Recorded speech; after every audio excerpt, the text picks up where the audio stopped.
I'm so proud to be standing here today as the mayor-elect of the greatest city in the world. Over 2 million New Yorkers cast their ballots.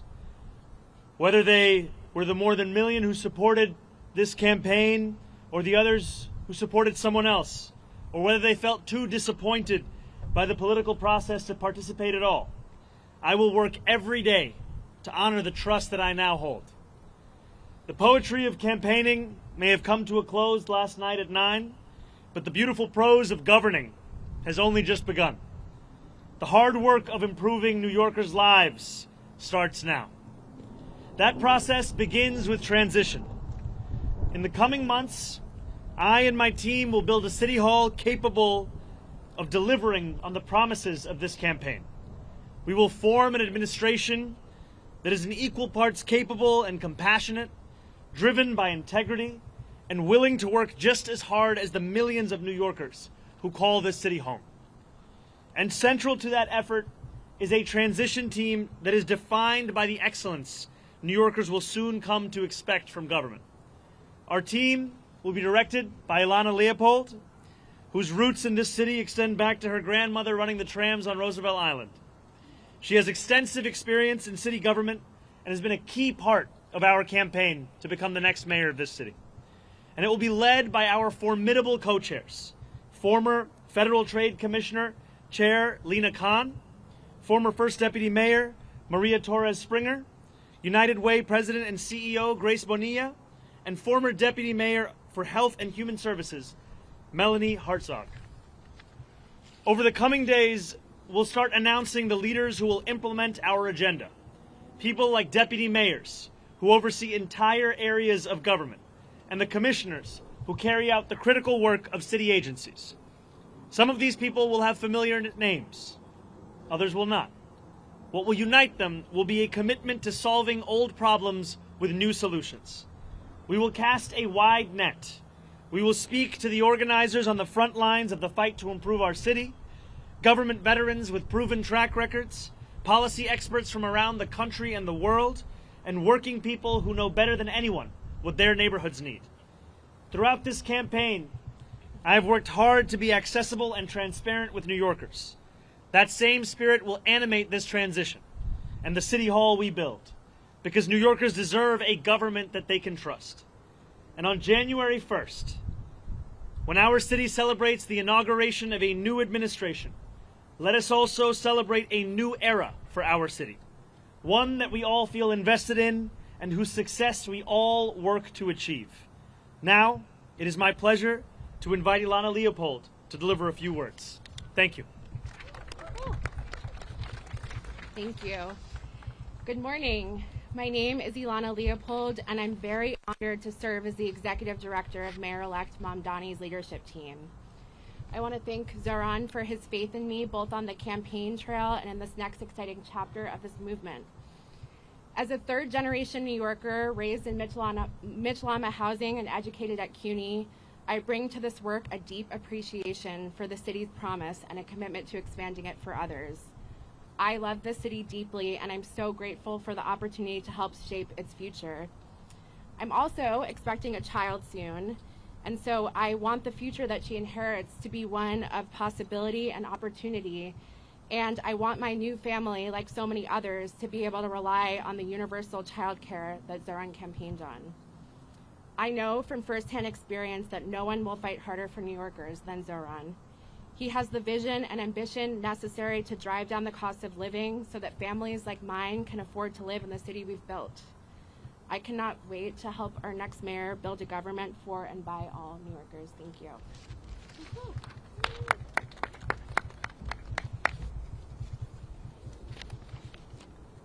Good morning. My name is Grace Bonilla, and I am excited to be with all of you today.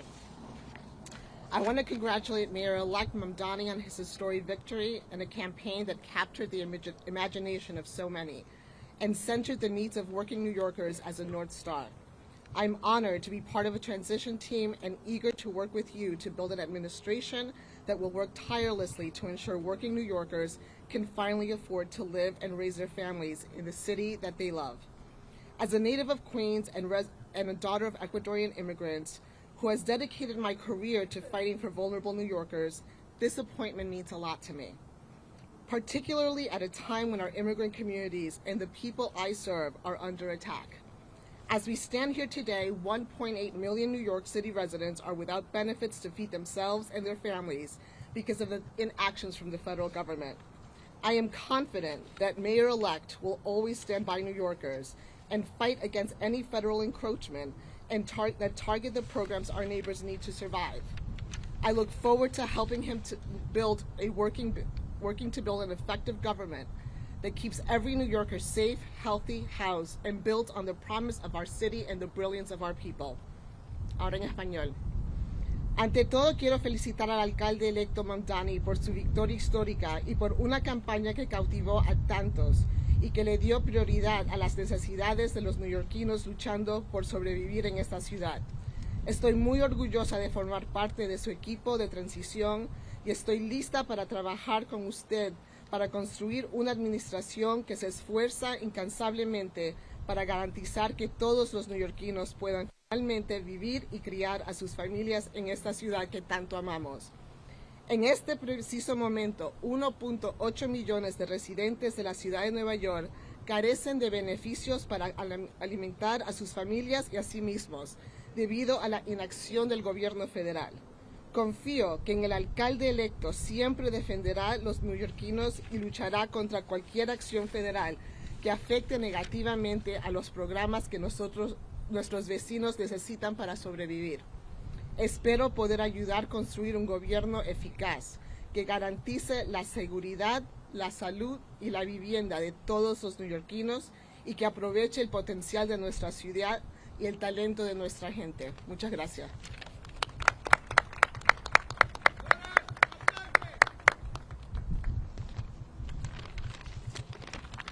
Good morning. Good morning.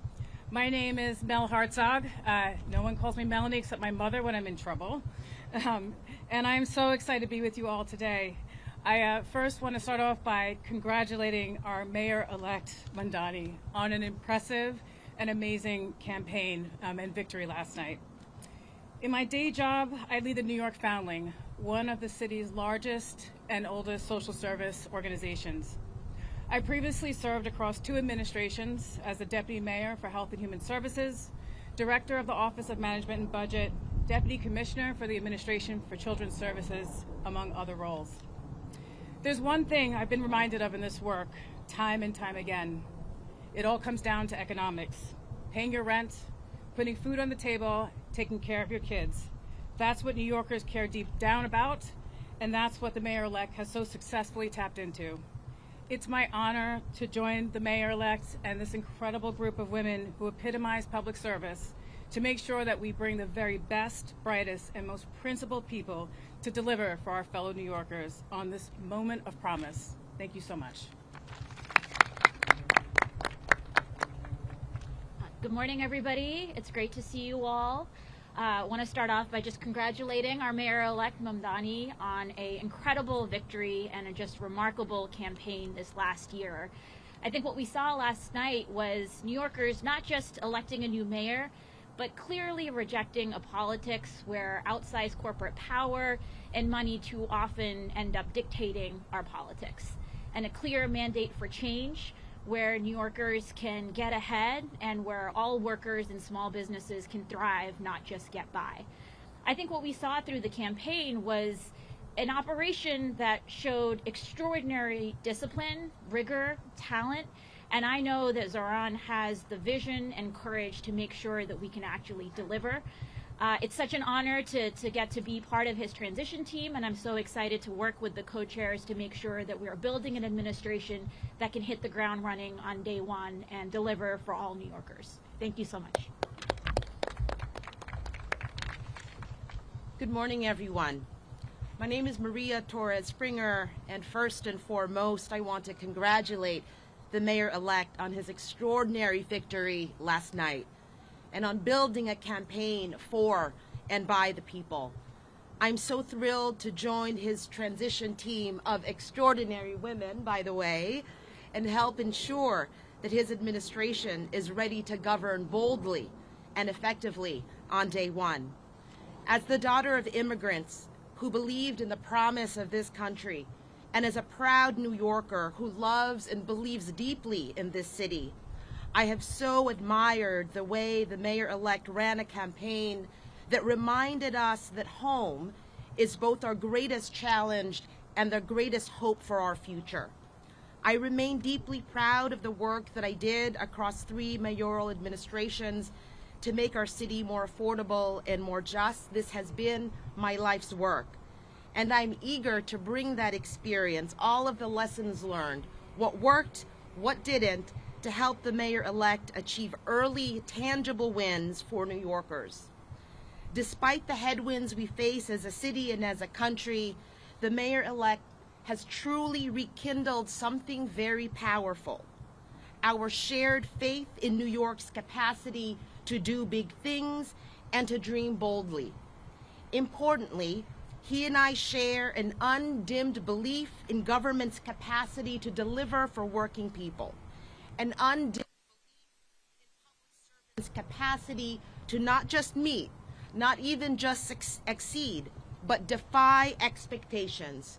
So thank you, Mayor-elect, for this opportunity.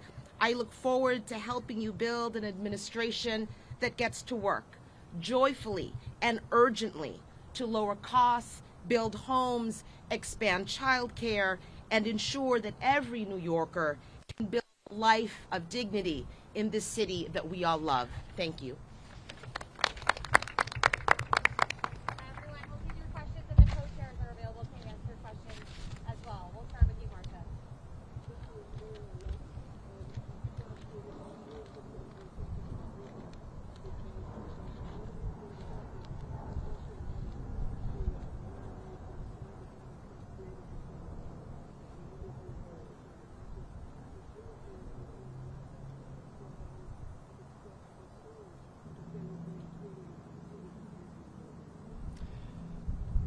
I look forward to being the mayor for every person that calls this city home. That includes the Jewish New Yorkers that voted for our campaign and those that didn't.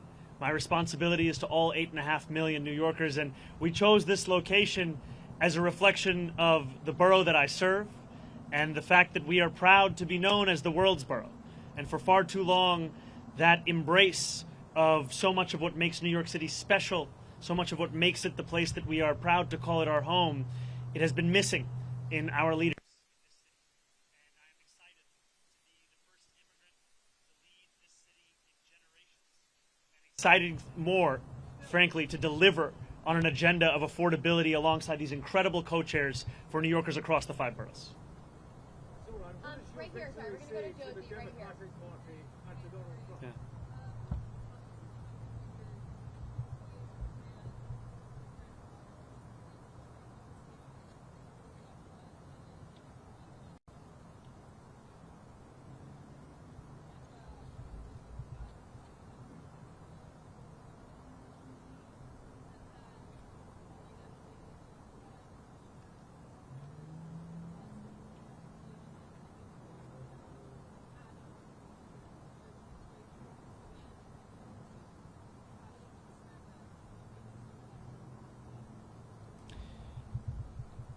I look at these 4 incredible co-chairs of our transition team, and what I see are those who have had their careers defined by an excellence that we want to characterize the very city hall that we are looking to build.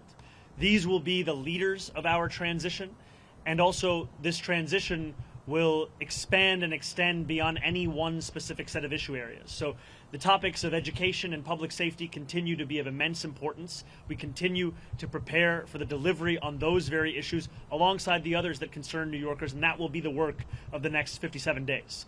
And just to your second question, I am willing to consider anyone to work in my city hall so long as they are committed to working for my administration and to delivering on an agenda to lower costs for New Yorkers in the most expensive city of the United States. All right, we'll go to Sam over here. Mayor-elect Mamdani, Sam Alcock from Democracy Now! I have 2 questions. One, what did 2 New Yorkers know that you were asking from Mayor Adams during the transition for the next 2 months? And second, you were not going to be the mayor for the next 2 months, but for months now, I see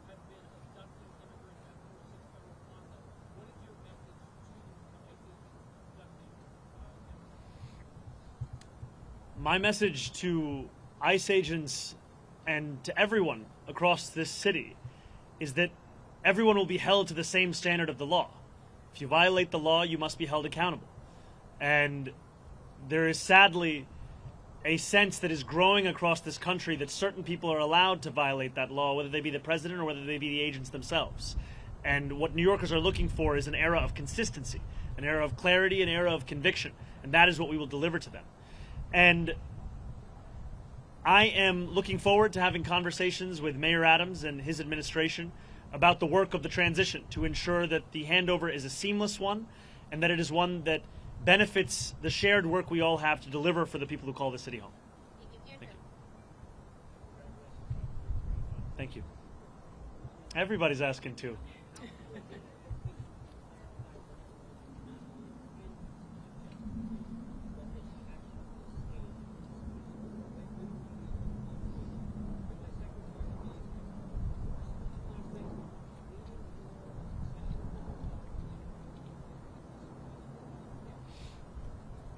I've made my intention clear to retain Commissioner Tisch, and I look forward to having conversations with her on that very subject. Last night, I spent time with my wife, with close members of my team, as we watched the results come in. I spoke briefly with Curtis Sliwa, and then I headed to address the thousands of New Yorkers that were there, waiting to hear of what this new era of government will look like. And that is always my focus. Not on the candidates of this past election, but rather on the people that are so often left behind by our politics, and I look forward to serving them. Yeah, Morgan, go ahead. Hi, sir. How are you? Doing well. How are you, Morgan? Hanging in there. So just two quick questions. Mayor Eric Adams is just announcing that he plans to offer former employees who were terminated for refusing the second COVID vaccine, offer them the opportunity to get their jobs back. Hoping you can react to that. I know that has happened, but also just more broadly, he's also talking about stacking the right guidelines. What do you think about some of these efforts that he's making in these last final days to make the government? The mayor is seemingly unsatisfied with a record of raising rents by more than 12% on more than 2 million New Yorkers, and has gone so far as to consider appointing someone to the Rent Guidelines Board who is known for being a star, I think, on a show called Selling New York. And in many ways, that's the description of what he wants to do over these next few months. I continue to believe in the importance of delivering relief for the 8.5 million people who love this city, who live in this city, but cannot afford to continue to be here. And last night I spoke of Wesley, an 1199 organizer that I met outside of Elmhurst Hospital less than a week ago. And as I asked him how long it took him to get to work, he told me 2 hours. I asked him, where were you coming from? He told me Pennsylvania. That, for many New Yorkers, is now the reality, where they have to live elsewhere because they can't afford to live in the place that they love. And that has to be our compass in guiding the work that we do to ensure that we can make this a city that is livable and make this a city that finally turns the page on an era of big money and small ideas. Yeah, I'll go Holly right here.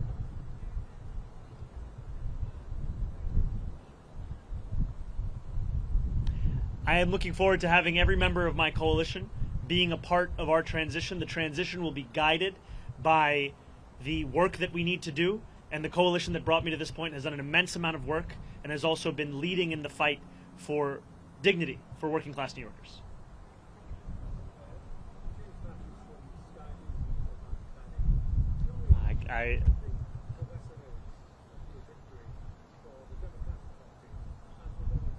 Well, first I just have to say I've spent many days in my youth watching the transfer window close, final hours on Sky News, so it's a pleasure to have you here. Yeah, I'm an Arsenal fan. I have to be honest, when you said you were from Sky News, I just got very excited. Could you repeat the question one more time?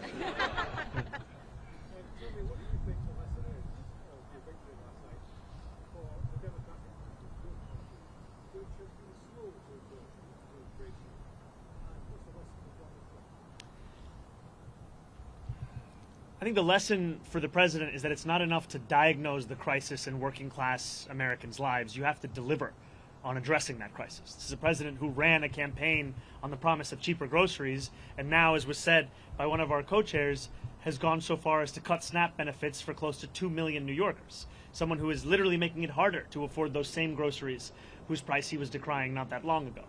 And what scares Republicans across the country is the fact that we will actually deliver on this agenda. And the contrast is something that they cannot bear to witness. And I try to keep my focus similar to that cover on the New Yorker where the world ends at New Jersey, and thinking about what this means for our city instead of for our nation.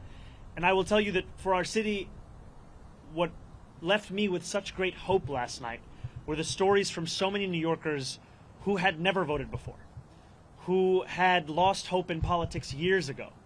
And to stand here before you, having received over 1 million votes in an election that saw turnout the likes of which we haven't seen since 1969, it shows that politics, once again, is offering more than just a settling for the crumbs that are not able to meet the needs of so many families across the city. We are finally offering a vision that can meet the scale of the crisis in working class New Yorkers' lives. Thank you. Thank you very much. Please.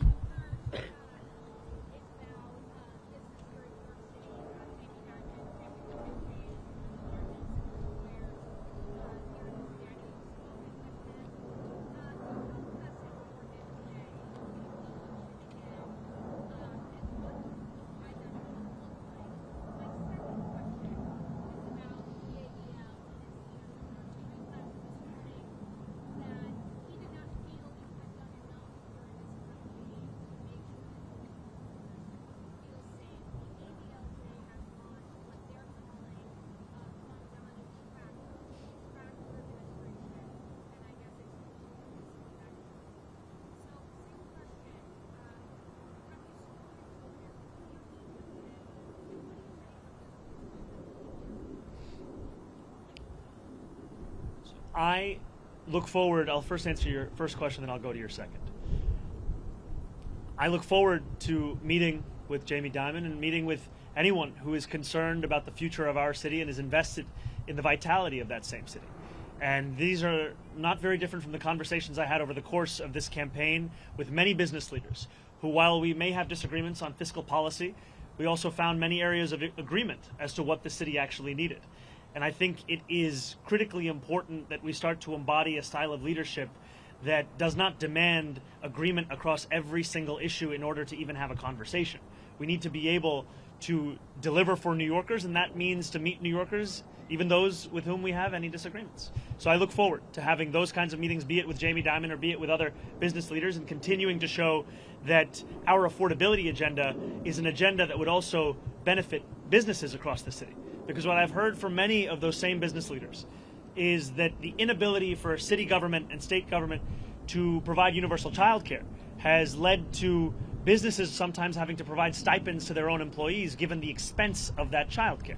Makes sense because child care in this city costs an average of $22,500 a year, which is a burden that many families cannot bear. And I also look forward to streamlining the regulations within city government. I'm someone who believes deeply in the public sector, believes deeply in public regulation, and I also believe if I cannot give you an answer as to why a regulation exists, then it likely doesn't have a good reason to exist any longer. And that extends to when a restaurant owner told me of the $25 a year he has to pay the city for the right to sell a frozen dessert. And it also extends to the way in which we fine and fee small businesses across the city, which is why we've committed to cutting that in half. And I have not spoken to Jonathan Greenblatt. I take the issue of anti-Semitism incredibly seriously. And last night in my speech, I spoke about how my city hall will stand steadfast with Jewish New Yorkers in fighting the scourge of anti-Semitism across the city and making that clear in the actions that we deliver on from January 1st. And I look forward to working with Jewish leaders across this city, whether they be elected officials, whether they be rabbis, whether they be community leaders, to deliver on the promise of not just protecting Jewish New Yorkers, but celebrating and cherishing them in this same city.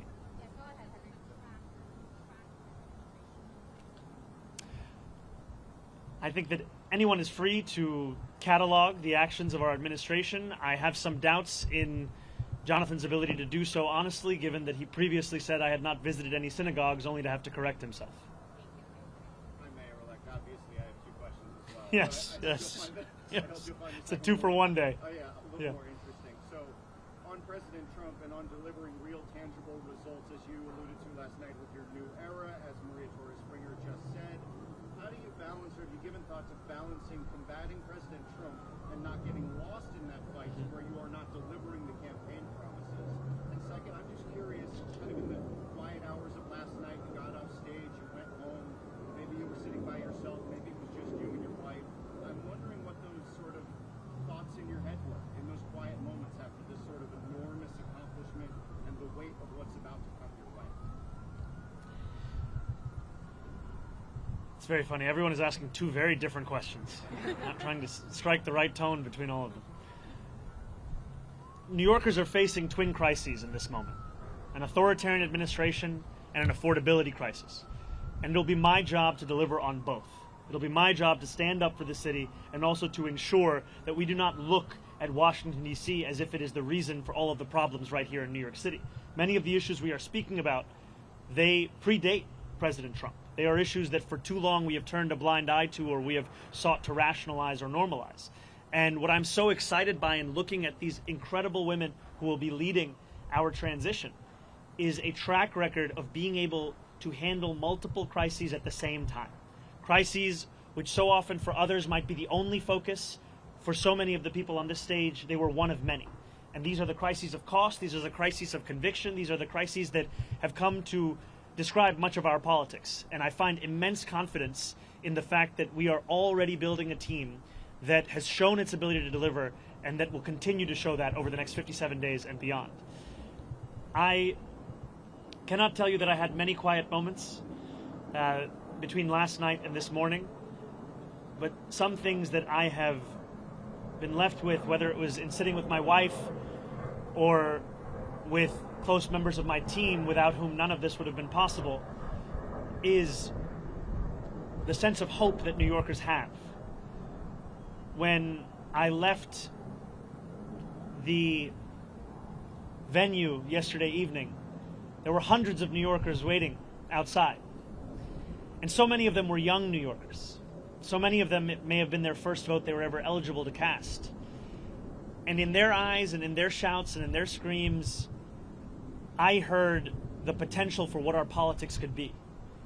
And it's a potential for New Yorkers to not only be able to see themselves in those that lead them, but more importantly, to see their struggles. And just before this, I heard from an immigrant rights advocate who said that the moment that made her whole in the speech that I shared was when I spoke about this city as being one that was built by immigrants, that was powered by immigrants, and now that will be led by an immigrant. I think for too long, many New Yorkers have been told that their only place is in the shadows. And it is incredibly exciting to stand here alongside these leaders to embrace the light that the future will hold for all of us in this city. Yes. Thank you very much. Gracias.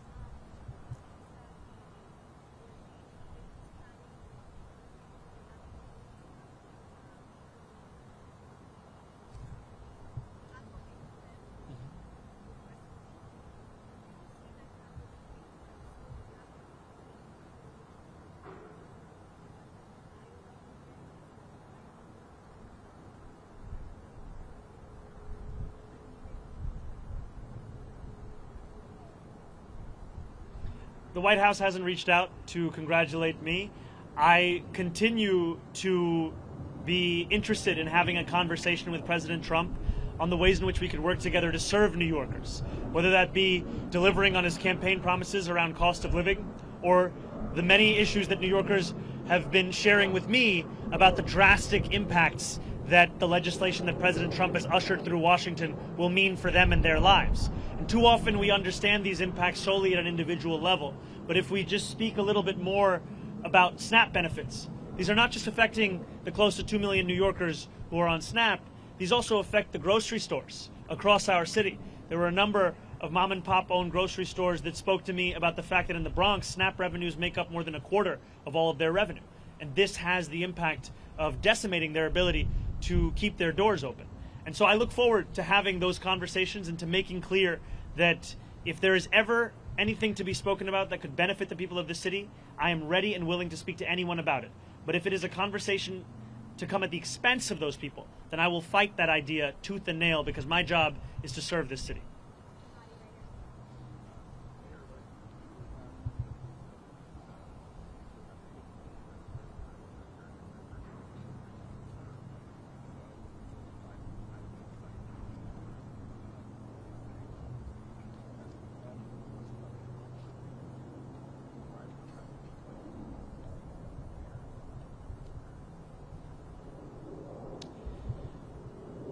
When I speak about Trump-proofing this city, I speak about protecting those with the least from the consequences of a man with the most power in this country. It is in part a reference to the need to ensure that any fight for additional revenue is one that also looks to try and protect those same New Yorkers from these kinds of cuts to the greatest extent that we can. And it's also a commitment to ensure that so many of the storied parts of city government return back to the moments where they were on the front lines of fighting for dignity and civil rights, and I think specifically of our city's law department. This is a law department that, when you think of the seminal civil rights cases of this country, they were there. And yet today it has 200 fewer lawyers than it did before COVID. This is an example of a lack of interest from an administration in ensuring that we are investing in the tools that have been proven to protect those same New Yorkers. And I will not mince my words when it comes to President Trump. I will continue to describe his actions as they are, and I will also always do so while leaving a door open to have that conversation, because it cannot be understood as if it is an argument between two individuals. I am looking to lead this entire city, and everything that I do must be to the benefit of this city, and I look forward to delivering for that same city. Yeah, Yeah, hi. Hi. Hey, how's it going, Aki? So after your win last night, a lot of critics went to our comment section in the social media newsroom saying, talk to the Mamdani supporters in 6 months, see how they feel. Talk to them in a year, see how bad it's going to get. Do you have any comments on how those folks are reacting and how you're going to feel? Well, first I'd say we've come a long way since that conversation in Astoria Park, and it's lovely to see you here. You know, I think there were many who said similar things when we launched our campaign on October 23rd. Talk to the campaign in 6 months, talk to the campaign in a year, see where they are. And what we've shown is that the hunger, the dedication, the commitment to excellence and delivering in the ways in which we have been told are impossible, this is what will typify our efforts. It has thus far. This is what will describe them moving forward. And the passion, as Maria had said, of an undimmed potential for government to meet the needs of working people across this city, that is something that we fully intend to deliver on. These were not words that were shared as a means by which to inspire people for the purpose of an election. These were commitments that were made that we intend to deliver on to ensure that New Yorkers can live in the city they call home.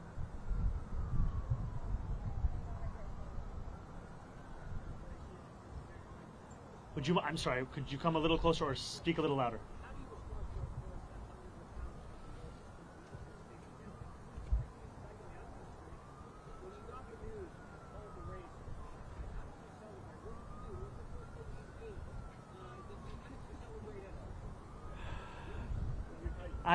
I think the first thing I did was drink some water, and it took a moment for it to settle in. And when it did,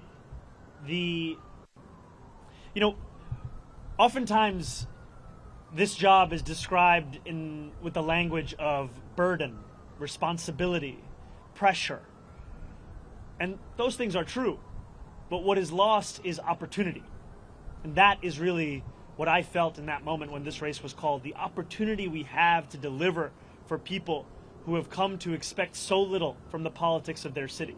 And that is an opportunity that is at the heart of what motivates me each and every day.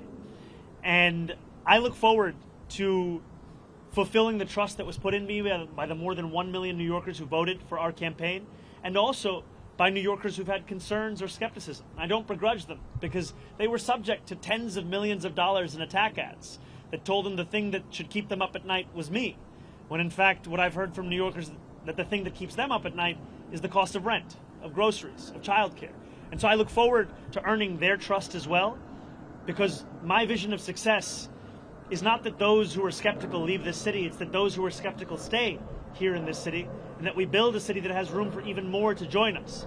Because this is a city that has to grow, this is a city that has to thrive, and the way that we will do so is by bringing an excellence back into City Hall, where it becomes the expectation, not the exception. Thank you. Oh, incredible.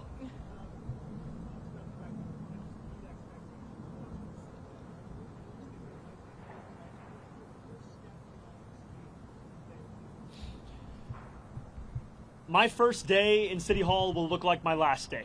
It will be focused on the cost of living crisis. It will be focused on delivering for the New Yorkers who have been priced out of this city. 1 in 4 New Yorkers currently living in poverty across the 5 boroughs.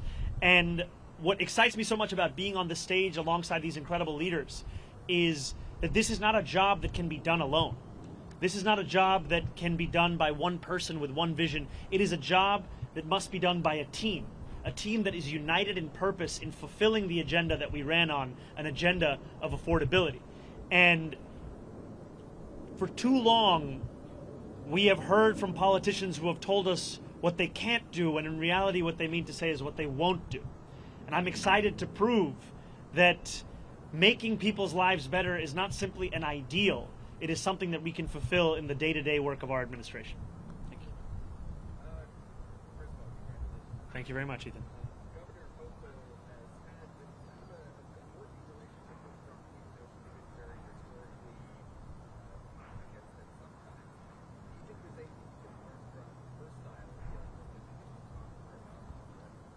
I think the governor has set a very good example for what it can look like to both keep a door open to speak with anyone about anything that could serve the interests of the people of this state, while also refusing to sacrifice those same people for the purpose of maintaining a relationship. And that is exactly the approach that I will take, is when President Trump wants to do something that will benefit this city, I will be there to say as much. But if he is looking to persecute or prosecute or punish the people of this city by virtue of who they are or where they live or where they came from, then I will fight him on that. I think too often we have had a style of leadership that seeks to put oneself before the people that you're looking to serve, and my City Hall will do the opposite.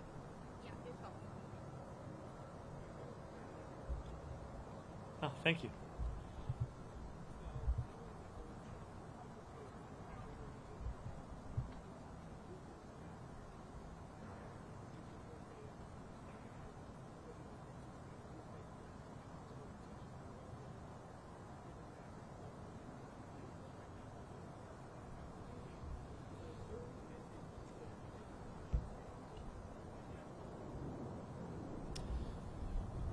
You know, this is a group that exemplifies the excellence I've long spoken about.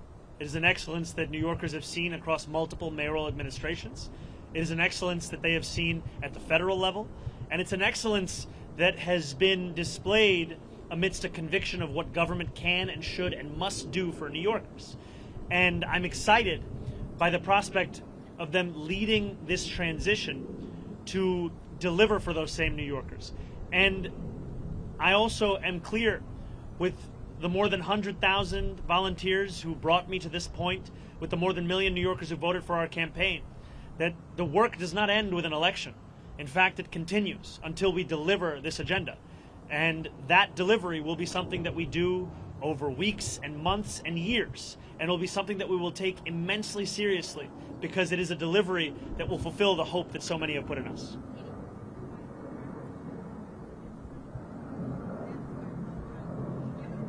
Could we do the first one? I'll answer, then we go to the second one? Perfect. Yes.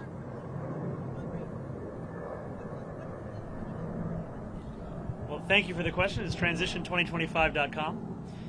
And, you know, there were a few months ago where I told supporters across this city to stop donating. And today I am asking them to start once again. And I am asking them to do so because of the fact that a transition that can meet the moment of preparing for January 1st is one that will require staff, it will require research, it will require infrastructure. And those are things that we will have to provide. And I'm excited for the fact that it will be funded by the very people who brought us to this point, the working people who have been left behind by the politics of the city.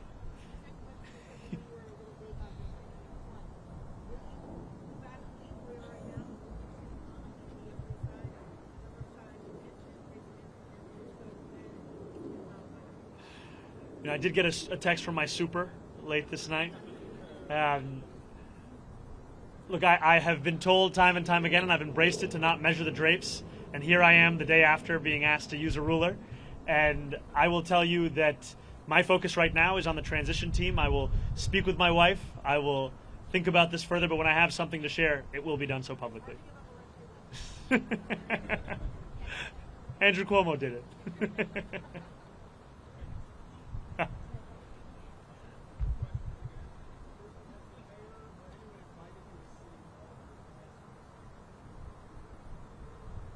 The mayor has not invited me as yet to go to City Hall, but I look forward to having those conversations about the transition.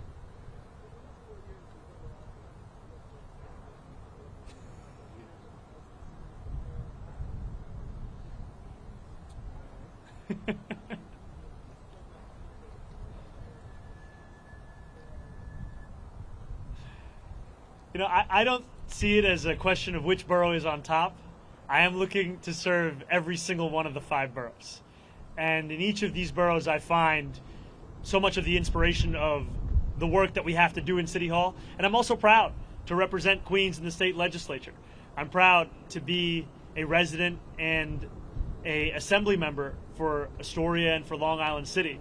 And I'm proud that we are standing here today in the world's borough to embrace what gives so much meaning as to what it means to be a New Yorker here in this moment today.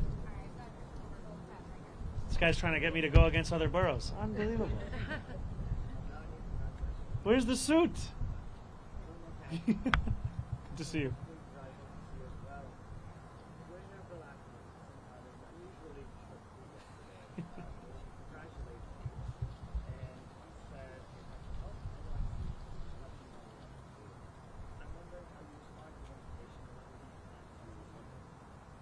Well, I appreciated Bill Ackman's tweet and the sentiment of it, and I will continue to have conversations with anyone who is committed to the welfare of this city, the vitality of this city, and those are the conversations I will have over the next 57 days and beyond.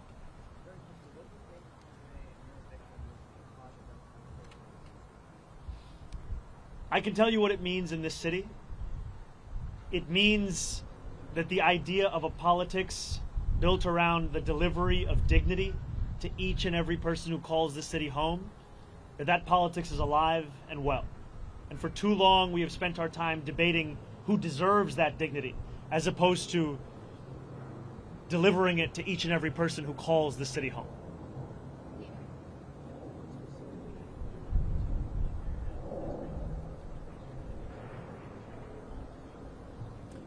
I didn't hear the second question. Even amidst my many critiques that I have of the Adams administration, we have to have a sober analysis of the work that is done in any single administration.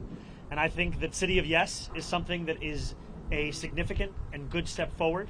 I think that trash containerization is another example of something that we should continue to pursue. And these are examples to me of some of the issues which have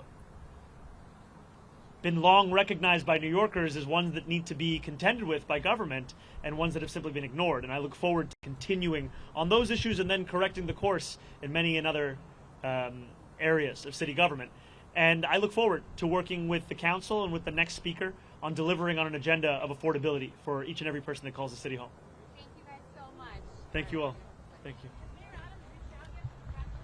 Not yet.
bro.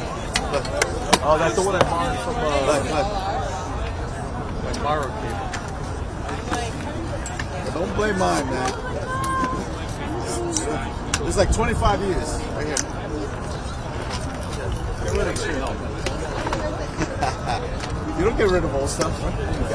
They got you still. And it's working. Oh, and they got Steve. You know, the dust is just everywhere you go. It's dust. We're redundant. You know.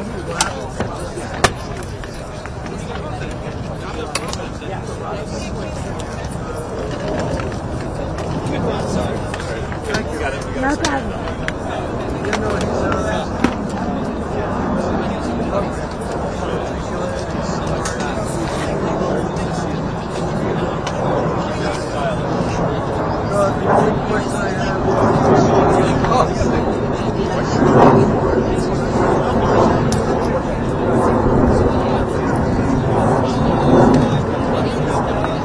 Crazy thing is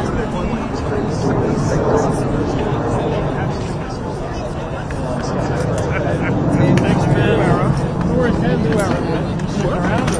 Yeah, I'm doing live shots back there now. What's that? Michael did tell me at one point. Yeah. Oh, really? Okay. We don't know how to do that. Oh, they do that. You don't want to do that. No, we want somebody to just live right outside, right now. Oh, yeah. You know what I mean? Yeah, I mean, you want to do something? I used to lose my mind over that traffic agent. Whatever. Yeah, congestion pricing, it's like basically it's going away. Yeah. I think they mind it. Yep. He's talking about, Yeah, you too, man. Yeah, he said he's talking about crashing.